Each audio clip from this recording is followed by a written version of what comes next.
Знам да запомнил съм. Аз работя. И аз. Работи. Айде. Ай, честито.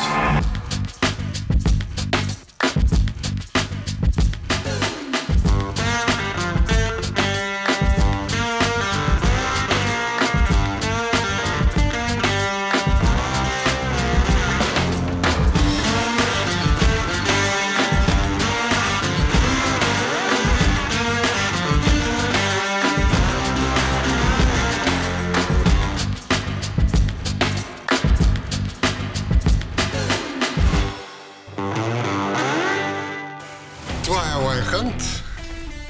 Отново сме в Grape Central с Евросия Благоева, Стефан, аз съм Радо и ще си говорим по една изключително интересна и много малко позната тема, според мен, темата за винените чаши. Специално този епизод го посвещавам на всички, които ме питаха и помолиха да направим епизод за винените чаши наистина. Ето. Тримата, които питаха. Ами не тримата, но смисъл мисля, че сме намерили човека, който правилно може да ни разкаже за винените чаши, тъй като аз не мога да кажа много в интерес на истината. Да, аз различавам бургундска и бордолеска, ето там. Да. Да, общо взето се делят на чаши за бяло вино, чаши за червено вино, чаши за пенливо вино. Има чаша за розе, която аз тук нямам, защото... В смисъл, какво значи има чаша за розе? Кой измисли чашата за розе? Има си хора, дето ги мислят всички. Това като кривата бутилка за розе? Точно, да. Ние сме си говорили с вас и преди това, че дали наистина има значение формата на чашата за вкуса и за аромата на виното, има. Въпросът е дали трябва чак толкова да я обръщаме. Дали чак толкова трябва да обръщаме внимание, не знам, но ако искаме да се задълбаем в темата, има с какво да се занимаваме. Така, това е една чаша за бяло вино. Това също е чаша за бяло вино, но може да се сметне и за универсална. Тази чаша се появи относително скоро, по мои спомени, като форма. То като дизайн вече има много неща. Въпросът е формата, обема. Нали? Това е една класическа чаша за бордо, за червено вино. Това е една чаша за пино нуар. Това е друг модел за пино нуар. Като казваме пино нуар, имаш пред чаша за Бургундия. Да, Бургундия. Сега, айде да почнем от там. Айде да започнем от някъде, да. Защо аджаба тези чаши се различават бургундските? Имаш предвид бордо и бургундия. Защо се различават?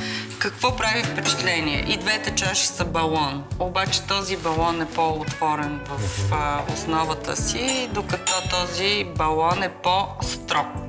Идеята е всъщност досега с кислорода и насочването на аромата. Досега с кислорода и характера на самите вина. Значи тук имаш пино нуар, което то е... малко затворен. Да, той има много повече нужда от повърхност, за да отвори ароматите си, а и не само това, то е много ароматно. И тези аромати са, които много въздействат, защото знаете, че пино нуар, аз ще налея малко пино нуар, за да видите каква е разликата. Пино нуара е вино, или по-скоро сорт грозде, който няма много цвят. Той има много елегантен, прозирен цвят. Да. Така, ако налеем едно тип бордо вино, ето. Да, добре.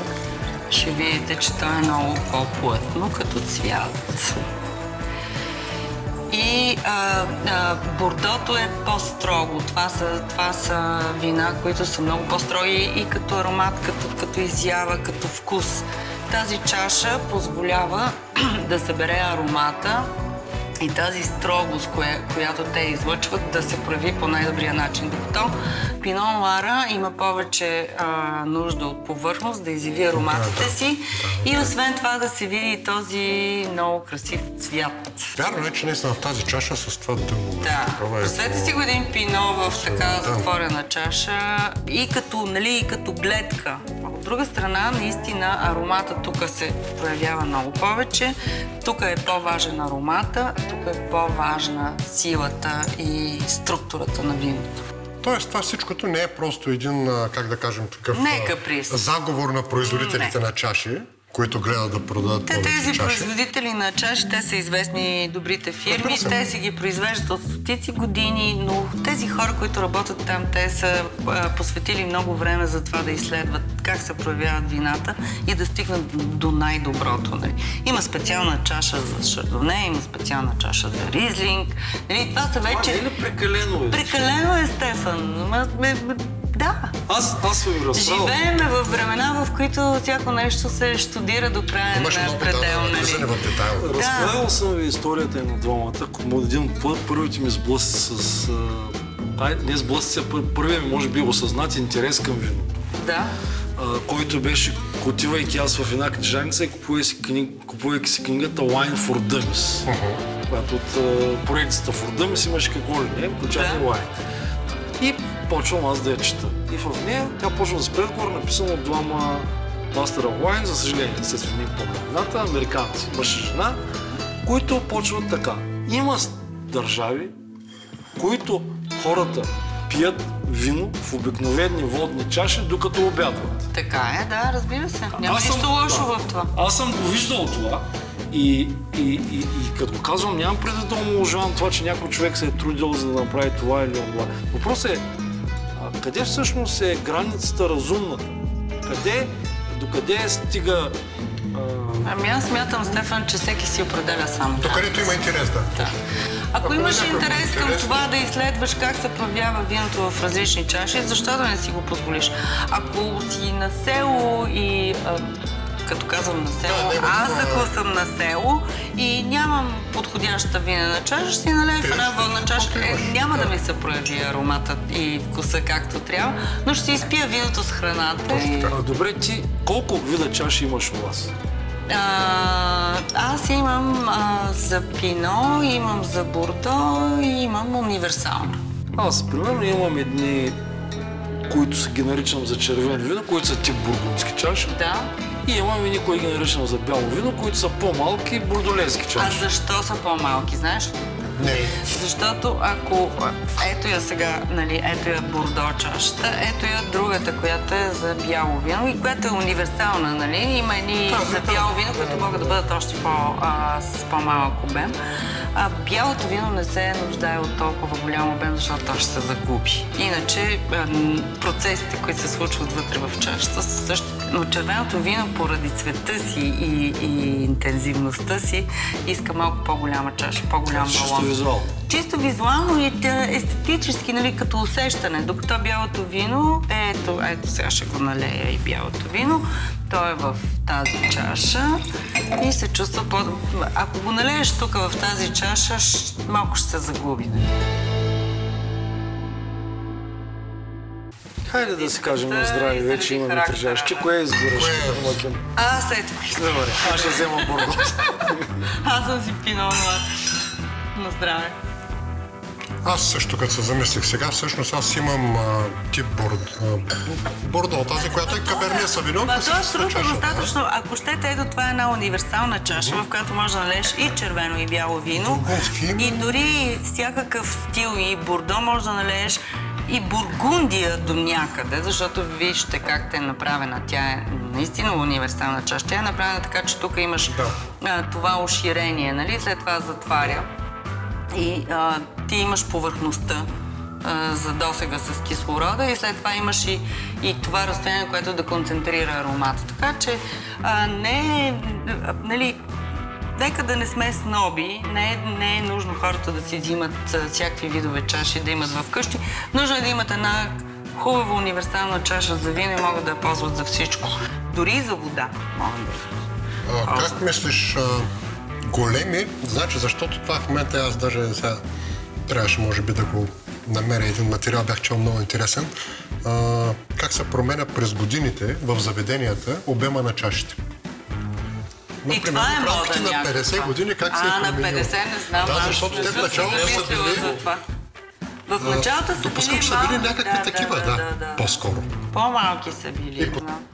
Стандартната чаша или стандартната мярка за чаша вино е тук, то си има една чертичка, 125 мл. С Стефан си оговорихме това. Аз повдигнах въпроса. Окей, добре. Значи 125 според мен е малко. Не малко. На колко се дели една бутилка? На колко чаши се дели? На 6. Ами Точно на 6. според мен се дели на 187 трябва да е малката чаша. Това Стефани Колко чаши? теорията. 4, да. Ето сега, ако напълним 125 мл, ето виното. Това е една... Ето аз имам това. Това е професионална чаша, австрийска, много красиви чаши и здрави, слава Богу. Това е една трета от чашата и това е хубавото количество, когато имаш вино, заради тези неща, които каза Радо. Първо ти може да си разгледаш виното, да го въртиш, да го мириш и така нататък. И второ, това количество вино се е изчислило, че ти като го пиеш няма да ти се стопли прекалено много. В някакъв ритъм. Това има някаква логика има за Но то, ако е налято догоре, ти докато го изпиш, то ще стане топло вино и въобще. Абе, помислено. А Ефи, как се отнасяш към тези, които напоследък се появиха такива от този тип, да речем, и той и други такива има, нали? Да, това е винена чаша, която е без столче. Тя е със същия обем, като да речем ето тук. Време, така не те ли се стопля виното, като го държиш в тази чаша? От ръката, в смисъл, че не държиш столче. Това е един много коректен въпрос, такъв правилен. Трябва да се говори за това, защото столчетата са наистина, особено за бялото вино, да не го стопляш. Когато искаш да стопляш, не ти държиш така. Защото някой път имаш преохладено вино, по някакви причини, и хващаш така чашата. Когато не искаш да стопляш е с столчето. Да, тук има този момент, обаче тя пък както е направена, ето тук да се хване, защото ти не може да я хванеш, защото ти веднага я хващаш интуитивно тук. Това е място, което не може да я стопли, защото количеството на виното е тук долу. Да. Аз съм спомнен тази чаша да я нарича хипстърщина и да го обръщам внимание. Хипстърщина, окей, да. Всякакви чаши. Въпросът е, че ние това, което трябва за което да си говорим, че има няколко типа основни чаши и... Това е куп до шампань. Това е купе, да. Една забравена... Това е една забравена, много сладка чаша в руските филми, много често. В момента вече се използва май само за сервиране на мел. Сладоледи също. И за някакви коктейли има един коктейл, Take Me to the Moon, в тази чаша е страшно. Но всъщност това оригинално е чаша за газирано. Защо това е било чашата за шампан? Що са направили такава издължена? Тази дойде по-късно. Защо дойде след това флейтата и тюлип, нали, тук има, къде имах една тюлип, ето. Може да се каже, че това е като форма, но не е точно тази за пенливото, тази по-скоро за десертно вино. Ами, защото в тази чаша ние имахме един епизод, в който говорихме за пенливите вина. Най-голямото удоволствие и всъщност голямата задача на пенливото вино е да следиш мехурчетата. Тук имаш дълъг път, тук имаш едни мехурчета, които те удрят в носа, нали? И има едно неудобство. Аз не я разбирам, честно казвам, тази на мен ми харесва, защото е такава. Тя има едно старовремско учение. Да, точно това ми харесва на мен. Точно ето това ми харесва. В секцията на майка ми и на баща ми всяка една секция имаше такива сливенски кристал, ръчно гравирани. Точно така. Значи, колкото повече години минават в моя живот, толкова повече харесвам някакви такива старомодни неща. Ето това, например, което го забелязвам сега. Това е, да. В секцията на баба ми имаше и такива чашки. Обожавам такива чашки. Обожавам това е за десертно вино, за ликьори. Ликьори, точно за ликьори, да. Тази чашка ми е подарък. 3 бяха от една моя приятелка и каза, служи си ги в бара, ако искаш. Десертното вино, нали, обикновено сервирам, но за съжаление двете ги счупиха. Тук имам още една такава някаква старовремска, която също може да... За ликьор, да. За ракия също би могла. Защото е тъжно, че няма пазар на такива неща в България. Аз съм сигурен, че в един момент, когато някой я баба някъде в някой апартамент по Шишман, Солстрит и нататък си замини и след нея има един шкаф пълен с такива чаши, които някой млад напърчен, нали, отива взимат и ги изхвърля в бутилка. Ама то виж колко повече изкуство е вкарано в тези старите чаши, отколкото тези, които в момента... Много наистина, но като се замислиш... Да, и специално в тази чашка, аз поне да правя вишньовка. Имам една вишня в моя двор. И правя вишньовка. И като го сложиш вишньовката в тази чаша... Злата канти, изобщо. И поиграли са си хората, за да го направят, пък сега просто чашата изглежда... Поколението на нашите родители, като се пенсионираха, и нали им подаряваха едни такива сервизи, които са кристални. Са много изрисувано, направено. Нали, вложен е труд. Някой може да не го... Никакъв проблем, нямаш има каквото една пиеш, чаша да си го пиеш. специална за шардоне, която аз я нямам. Шардоне чаша има, да. Но аз я нямам. Шардонето е по-такова, се предполага, че е по-така като ренесансова мадама. Това е малко по... Виж, това е, видя ли, значи шардонето е момиче. Дето спорихме. Не бе, добре, аз съглася. Аз просто попитах. Като заключение, какво може да кажем? В заключение може да кажем, че това е един друг свят, който никак не е лошо човек да се запознае с него. Аз ще Дали ви кажа в приеме или не? заключение. Дали Рао всъщност да свърши. Не, това е. Заключението е, че всъщност живота е кучка и ако го постави в източна Полша с бутилка водка без чаша... Ще пиеш където искаш. Да, ще пиеш от бутилката. Но ако имаш възможност пък да се докоснеш до това богатство, що да не си направиш експеримент и да се изкефиш? Но това, което трябва хората, които обичат да пият вино, трябва да имате една универсална чаша и да си пият. Аз е такава даже. И тази може, може и тази. Тази е абсолютно универсална. Тази е смисъл. Съвсем спокойно могат всяко едно вино да я пият в тази чаша. Благодаря много, на здраве. Нови срещи. Благодаря за всичко. Лайхант.